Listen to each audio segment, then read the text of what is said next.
এই প্রক্রিয়া অনুসরণ করে আপনি করলার বীজ থেকে সুন্দর ও স্বাস্থ্যকর চারা তৈরি করতে পারবেন।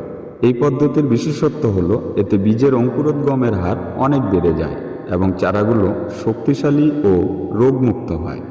আপনারা চাইলে এই পদ্ধতিটি ব্যবহার করে আপনার চারা তৈরির কাজ শুরু করতে পারেন।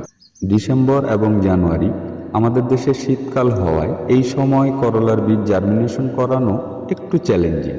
করলার বীজের পুরু এবং শক্ত খোসার কারণে এটি সঠিক যত্ন ছাড়া সহজে অঙ্কুরিত হয় না। তাই যারা করলার চাষ করতে আগ্রহী তাদের জন্য সঠিক দিক নির্দেশনা মেনে চলা খুবই গুরুত্বপূর্ণ।